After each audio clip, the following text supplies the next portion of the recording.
to the I-24 News Desk. I'm Bianca Zanini here with an extended 30-minute special edition. Thank you for being with us. The Middle East and the world has its eyes on two cities today, Washington and Jerusalem. U.S. President Donald Trump is expected to give a monumental speech today recognizing Jerusalem as the capital of Israel, a decision marking a historic moment for Israel and a political and symbolic loss for the Palestinians. Trump's decision could have far-reaching consequences. Back in 1995, Congress passed a resolution recognizing Jerusalem as Israel's capital and ordered the embassy be moved. But since then, all presidents have signed waivers postponing the move by 6 months at a time. Despite having missed the deadline to sign the waiver earlier this week, Trump is expected to sign it today to give time for the State Department to prepare for the move. Israeli Prime Minister Benjamin Netanyahu gave his first public comments on the issue a few hours ago. Our national historic identity is receiving important expressions every day, but especially today. I will have something to add to that later in the day, and it relates to Jerusalem. Now with me in studio to break all of this down is political and defense analyst Amir Oren and our very own senior defense correspondent Shai Ben-Ari. But first, we move to our I-24 News correspondent Jordana Miller in the heart of all of this, Jerusalem. Jordana, this is a historic day for Israel, but a step back for Palestinians. That's right. You know, we have colleagues that are in Ramallah, and I'm going to let them give you all the reactions there. Of course, the Palestinian leadership is enraged by this, and the Arab world, of course, has been trying to lobby President Trump at the last minute to change his mind. It doesn't look like it's going to happen.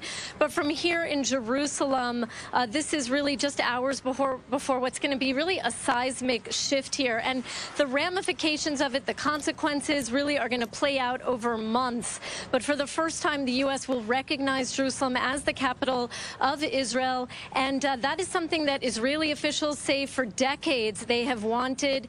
They see it as a ludicrous, in some sense, that the international world doesn't talk about Jerusalem as the capital, that all kinds of things, that Israel, for example, doesn't have Jerusalem on websites that talk about the Olympics, just to give you one example. So this is really a big decision, and with me now is one of the members of the city council here, Flor Hassan. She's the head of the Yerushalmi party. And Flor, I want to get your reactions to this decision we're just a few hours away from. Well, it's actually mixed feelings, because on the one hand, we all know that Jerusalem is the capital of the state of Israel. It's in our tradition, it's in our heritage, it's in our very DNA. So for having to wait for somebody, or even the head of the American government, to come and say Jerusalem is your capital, you know, we don't need any type of validation for what we already know. But on the other hand, on the realpolitik scale, it's a very significant decision. And don't forget, the decision was made back in 1995 in Congress, and every 6 months, and it was supposed to be a decision that was decided by 1999 to move the embassy to Jerusalem. But then they had this thing where every 6 months the decision was being postponed. So what today Trump is doing is an act of omission rather than commission, because in 1995 it was already decided to move the embassy.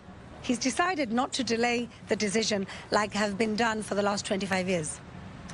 There's a lot of concerns here that violence could break out, especially in Jerusalem at the Noble Sanctuary, which is the holy site for the Muslims. Are you concerned about that? Absolutely. I'm very concerned, not just as a Jerusalem City Councilwoman who cares for her people, but also as a mother of 4 children who go to school right there. Absolutely. We're not new to violence. 2 years ago, we had the stabbings, random stabbings by 13-year-olds on the street. 2 years before that, we had rockets here falling in the Gaza war. We had the second intifada, which is when I immigrated to Israel. We're not strangers to violence. It's never something that we want, of course, and absolutely. We're going to have to leave it there. Back to the studio, Bianca. Well, mixed feelings, a seismic shift, certainly a lot to unwrap. Thank you both for that update. Here to break it down more for us in studio, political analyst Amir Oren and our very own senior defense correspondent Shai Ben-Ari. Amir, let me start with you. This decision from Donald Trump has the potential to really wreak havoc here in the Middle East. Why is he doing this? Well, we can hardly go into the labyrinth which is Donald Trump's mind. Perhaps science in due course will be able to do that. It seems as if there are some domestic pressures working on him from the evangelical right and other groups. The problem is the term Jerusalem is too ambiguous. It is too opaque. One doesn't know whether what Trump is going to refer to is West Jerusalem, which has been in Israeli hands since 1948, or the entire city, including East Jerusalem, which has been annexed in 1967, and this annexation has never been recognized by anyone, including the United States, because Resolution 242 of the Security Council 50 years ago stated that there can be no acquisition of territories by force, and this referred also to Jerusalem. So whatever Trump announces tonight will have no bearing on the legal status of Jerusalem. Very interesting. Shai, to you, the Palestinian Authority has called for 3 days of rage. We're expecting to see protests, potential clashes. How is Israel preparing for this? Right. Well, we don't know of any particular major changes in the security arrangements so far. I'm talking about movements of troops or an increase in police forces on the ground. There have not been any major changes so far. We do know that certain army units have been placed on high alert, and they are certainly ready for mobilization for any sort of eventuality. There's also no particular intelligence about any particular plot to spark mass violence. But that's not really how it works here. What we do expect is there to be mass demonstrations. There aren't already today, but there could very well be in the aftermath of the Trump statement tonight, perhaps tomorrow.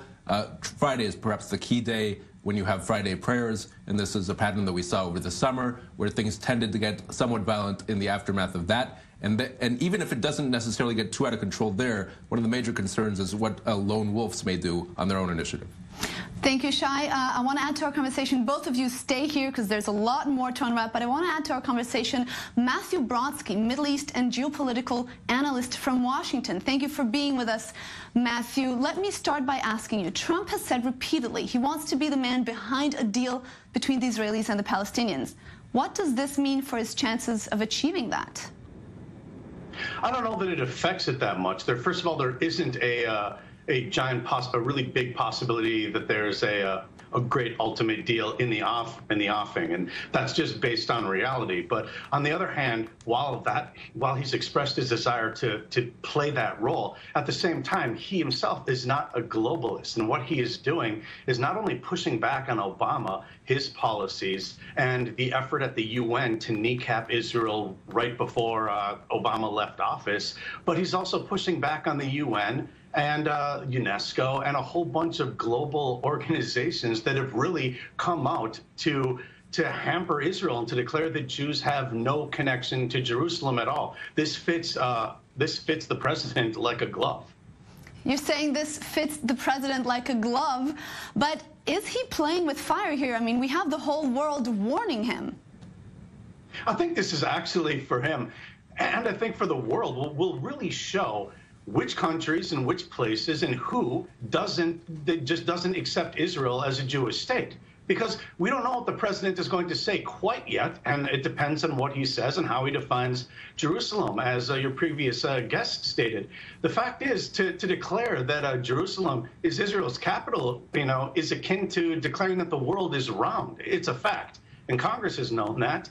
So he's simply going with the will of the American people beforehand. The people who are going to be against this are people who are just not okay with Israel's existence to begin with and don't have a plan for negotiation anyways because they can't handle it. Because to claim that, say, West Jerusalem is not Israeli is just, that's just not a starting point anywhere in negotiations. Not a starting point in the negotiation. All right, thank you, Matthew Brodsky, for that.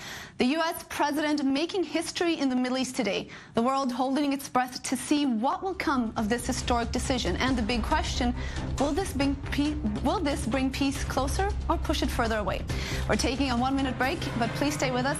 A lot more to come.